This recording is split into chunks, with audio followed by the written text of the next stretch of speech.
You're the one in charge of our family's wallet, aren't you? Haley's voice, blasting from the smartphone speaker, carried neither shame nor the slightest hint of guilt. It was bright and almost cruel, as if she were simply asserting a perfectly natural right. For a moment, I couldn't understand what she meant. Even as a joke, it was far too malicious. And yet, my sister on the other end of the line was laughing happily. How did things end up like this? Everything began to fall apart just a few weeks ago. It was the night of our parents' 30th anniversary celebration party. It was a special day I had been preparing for months. The venue was a top-floor restaurant overlooking the Manhattan night skyline. The congratulatory voices of gathered relatives and friends blended with the soothing live jazz, filling the room with a warm, festive energy. In my hand was a small gift envelope. Inside was a first-class ticket to Japan, the trip my mother had always dreamed of. She had always spoken with sparkling eyes about Kyoto's gardens and cherry blossom avenues. I had long promised myself that once I found success in my career, I would make that dream come true for her with my own hands. I booked the finest ryokan, secured flights to match the peak of cherry blossom season, and even included a pottery class she would surely love. My entire gratitude and affection wrapped into one gift. Just as I was waiting for the perfect moment to present it, it happened. Everyone, please look outside. A stir rose at the restaurant entrance as Haley swept in. Wearing a form-fitting silk dress, she twirled dramatically and walked toward our parents with a radiant smile. Then, with theatrical flair, she pointed toward the window. Beyond the restaurant's massive glass windows, down at the ground floor entrance, an unbelievable scene unfolded. A blazing crimson Mercedes-Benz. A giant gold bow sat on its hood. Haley Morgan grabbed a microphone and proclaimed proudly, "Mom, Dad, only the best is worthy of you. This is my small gift for you." Thunderous applause and cheers shook the restaurant. Mom grew teary-eyed, and Dad was at a loss for words, staring only at the bright red car. What a wonderful daughter she is. Haley is truly devoted to her parents. Everyone praised her, and the moment belonged entirely to Haley. I stepped back, still clutching the small envelope in my hand. It felt as though I were the only one left behind. When the commotion finally settled and dinner resumed, I gathered my courage and approached my parents. Mom, Dad, I also have something for you." When I offered the small envelope, my mother glanced at it for only a brief moment. "Oh, thank you, Kendall." Then she immediately returned to her conversation with a relative beside her. Dad didn't even try to meet my eyes. Their gaze remained fixed on the red sports car gleaming outside the window. My heartfelt gift lost its value like dust before the shine and roar of a $60,000 engine. Haley looked at me and smiled triumphantly. I barely remember how I got home that night. All I clearly remember is the cold, heavy stone that sat in my chest. The next day, I decided to bury myself in work. By drowning in mountains of documents and endless meetings, I tried to escape the humiliation of the previous night. In the middle of this, while checking my credit card statement online, I couldn't believe my eyes. There was an amount printed that I had never seen before. Billing source: Mercedes-Benz of Manhattan. Charge amount: $60,000. My fingertips turned cold. It had to be a mistake. Hacking or some kind of system error. However, the moment I saw the billing date, I felt all the blood drain from my body. It was the date of my parents' anniversary party. No, that couldn't be possible, but a small voice whispered in the back of my mind. If it were Haley, she might actually do it. At that moment, a memory resurfaced in my mind. It was a few days before the party. It was the day Haley suddenly appeared at my apartment. I just finished my nails nearby, so I thought I'd stop by. She sat down on my sofa without an appointment, as she always did. After chatting idly for a while, she suddenly let out an exaggerated cry. "Oh no! My favorite deli's limited sandwich is only available until today, isn't it? It's really close from here, so please, Kendall, can you go buy it for me? I promise I'll pay you back later." "You can go buy it yourself," I said exasperatedly. Then she replied in a sweet, whining voice. My feet hurt from these heels right now. "Fine, I'll be right back, so just relax." I also had some shopping to do, so I thought it wouldn't hurt to combine it with my errands. Then I left the apartment with only my wallet. It was just about 30 minutes, stopping by the supermarket, buying the deli sandwich, and walking back. In that brief span of time, everything happened.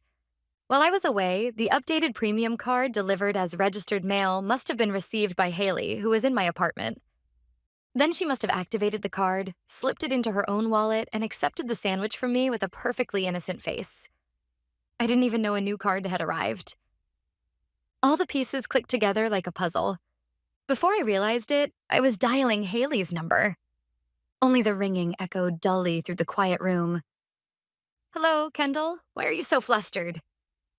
Her voice from the other end was bright and carefree, as if she were at a nail salon. I forced myself to swallow the rising anger and tried to keep my voice as calm as possible. "Haley, there's a $60,000 charge on my card statement from Mercedes-Benz. Do you know anything about this?" A moment of silence. Then, unbelievably, a burst of cheerful laughter came through the speaker. "Oh, that! You're so impatient, Kendall. It was supposed to be a surprise, and you already found out." "A surprise?" I could hear my own voice growing low and cold. "Buying a car with money someone worked so hard to earn? That's theft, Haley. It's a crime. Do you understand what you've done?" On the other end of the line, I heard Haley let out a sigh, the kind that said she was genuinely fed up. "Crime? Don't be so dramatic, Kendall. Listen, this is a gift for mom and dad, right? Meaning it's something for the family. For the family, it's only natural that you pay. After all, you're the successful one." "What did you just say?" It felt as if all the blood in my body surged backward. My entire body trembled, and I could barely stand. Haley seemed to be enjoying my distress, giggling softly on the other end of the phone. "Oh, didn't you hear me? I'm telling you, you've always been this family's wallet. You live for your work.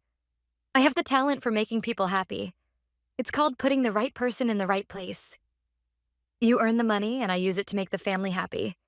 Isn't that a perfect division of roles?" Every word she said was twisted beyond belief.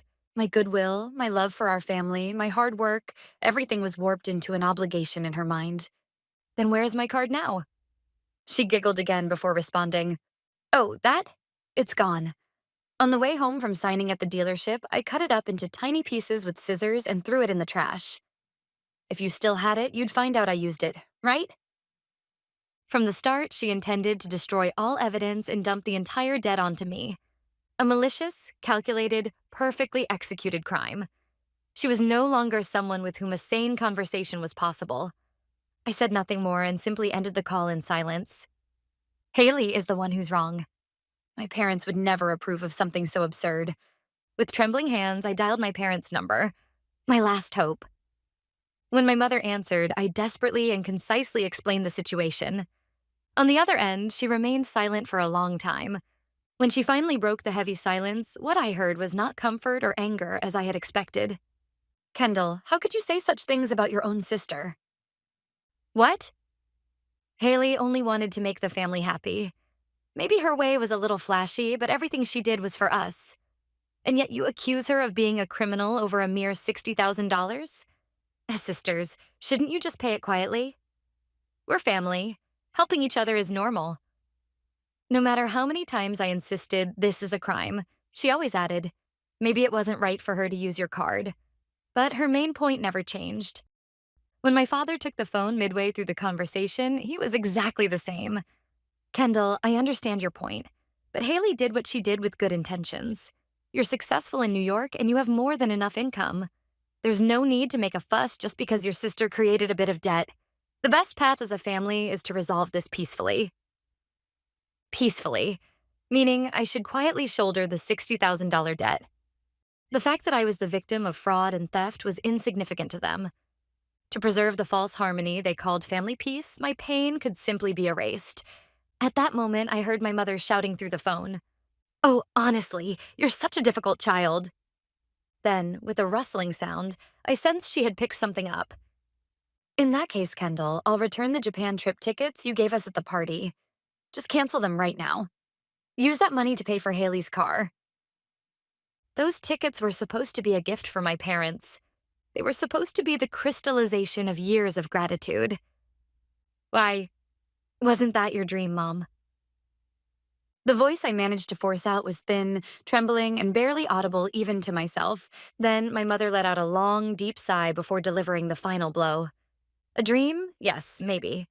But an intangible trip like that could never have as much value as a $60,000 car sitting right in front of us. At that moment, something snapped inside me. It was the thread of hope. The fragile but undeniable thread that had barely held together my belief in what I called family. It wasn't just Haley. My father and mother, every one of them, saw me the same way. My worth was measured only by the money I earned. I wasn't Kendall, a human being. I was simply a convenient wallet. I understand perfectly now, Mom. A shockingly calm voice came out of my mouth. Then I ended the call without another word. I would never cry for them again. I would never sacrifice myself for them again. And I would never allow them to trample me again. There was no hesitation left. I tapped a name in my smartphone's contact list. Adrian Cole. He is my company's legal counsel, and the person I trust most with any legal matter. After several rings, his calm voice came through. Kendall, is something wrong? Yes, Adrian, it's an emergency. I'll get straight to the point. I've been the victim of identity theft and large-scale credit card fraud, and the perpetrator is my sister. I sensed Adrian gasp softly on the other end of the line, but he regained his composed tone almost immediately. Okay, I need to grasp the full situation. Please stay calm and tell me everything from the beginning. Adrian listened quietly without interrupting even once until I finished speaking. Kendall, what you've just told me is not a simple financial dispute between family members. This is a highly malicious criminal case involving multiple charges. After a long silence, he spoke in a grave yet unmistakably firm voice. First, Haley obtaining the credit card delivered to your home without your permission. That may constitute mail theft. Next, activating that card illegally and using it as if it were her own. That is unequivocal identity theft. And most significantly, using the stolen identity and card to purchase a $60,000 item. That is credit card fraud. Given the amount involved, this is likely not a state-level issue, but could be treated as a federal crime, a very serious offense. Noticing that I was at a loss for words, Adrian continued gently, but clearly, your parents' actions cannot be ignored legally either. His voice dropped even lower. They knew about the fraudulent act, yet they pressured you to pay and attempted to cover it up. This could be seen as conspiracy to commit fraud or even aiding and abetting after the fact. Kendall, you are essentially standing alone against a criminal organization operating under the name of family. His description was painfully accurate. The uncomfortable swamp called family that had been consuming me for years, its true nature was a gathering of accomplices built upon my sacrifice. I took a deep, steady breath. I understand, Adrian. His precise analysis turned the doubts lingering deep within me into an unshakable conviction. There was nothing more I needed to hear. I already know what I want to do. I will make them answer for every crime they've committed under the law. I'll do whatever it takes. So I want your best knowledge and experience supporting me. This is my fight. I heard Adrian quietly inhale on the other end of the line, and when he spoke again, his voice carried a new tone, one that sounded like deep respect. Got it, Kendall. I accept your resolve. I will defend you with everything I have. With those words as the signal, my counterattack began. The moment I ended the call with Adrian, I immediately contacted the credit card company's fraud reporting line. Calmly, but with an unwavering voice, I said, my card was stolen by my sister and used for $60,000 in unauthorized charges. I could hear the change in the representative's tone instantly. The card was immediately suspended, and I was informed that an investigation would begin. Next, I headed to the police station. In front of a detective, I submitted a sworn statement detailing everything that had happened. Printed card statements, call logs with Haley, notes from my conversations with my parents. The detective examined the stack of evidence I handed over, nodded with a grave expression, and said, "This is a serious case. We'll begin investigating immediately," then gave me a formal report receipt with the case number written on it. Finally, using the legal notice template Adrian had sent me as a guide, I wrote a concise message in my own words and sent it to the three of them at once. I have filed a police report today regarding identity theft and credit card fraud committed by Haley Morgan. Please direct all further communication through my legal representative, Adrian Cole's office. The moment I pressed send, it felt as though the heavy chains that had clung to me for years shattered with a loud crack. Only a few hours later, it happened. My silent smartphone suddenly began to vibrate violently, as if possessed. On the display, calls from Haley popped up at a rate of dozens per minute. Voicemail notifications, text message notifications, alerts poured in so fast they filled the screen in an instant. Her messages were all self-centered. "I thought you were joking. Are you seriously going to sue me?" "I'll be arrested. What are you going to do about it?" Naturally, I didn't respond to any of it. Even as night fell, the storm didn't let up. Soon, calls from unfamiliar numbers began ringing nonstop. Haley was likely borrowing phones from friends or acquaintances, desperately trying to reach me. By shutting them out completely, a calmness settled over me, something I hadn't felt in weeks. The next morning, I found a short email from Adrian. "Both Haley Morgan and your parents have contacted this office in a state of panic. Naturally, we informed them only that all communication must be in writing, and we have ceased responding, so please rest assured. Also, one more thing. The credit card company appears to have begun investigating the vehicle in coordination with the dealership. There will likely be significant developments soon." That significant development arrived much sooner than expected. That afternoon, during my break at work, I received a text message from my cousin Stella. "Kendall, something huge is happening. There's a tow truck in front of your parents' house." A photo was attached to the message. In it, Haley was yelling something in front of a massive tow truck, while my parents stood beside her, bewildered, looking up at the sky in despair. And the tow truck's heavy steel arm was just about to hoist that crimson Mercedes-Benz into the air. It was likely the credit card company seizing the car as an asset purchased with a fraudulently used card. I stared at the photo quietly, without any emotion. The sports car that had shone so brightly that night was hanging in midair. I saved the photo and sent Stella only one reply. "That's fine. They brought it on themselves." The seizure of the car was only the beginning of their nightmare. Through Adrian, I received request after request from the police for cooperation, along with detailed reports from the credit card company. Haley's signature on the dealership contract, security camera footage, the IP address used to activate the card. Piece by piece, the evidence of her actions continued to pile up. There was no way she could escape by claiming it had all been a joke. The next morning, when I woke up, the notifications on my smartphone had increased even more. They were countless messages from relatives, friends, and even coworkers. Every single message included the same screenshot. It was a Facebook post from my mother. It featured a painful-looking selfie of her crying, accompanied by a long message. "Our family is falling apart. Our younger daughter, Kendall, is treating her own sister, Haley, with unimaginable cruelty. Haley only wanted to make us happy and asked her financially comfortable sister for just a little help. And yet Kendall called her a fraud, reported her to the police, and declared she was cutting ties with her family. How could something so heartbreaking happen?" Overnight, the post had received hundreds of likes and sad reactions, and the comments were overflowing with sympathy for my mother and accusations against me. What a terrible thing. Family should always come first. Success doesn't just make people rich, it makes their hearts poor too. The tragic heroine persona my mother had so skillfully crafted. Against that, the truth held no power whatsoever.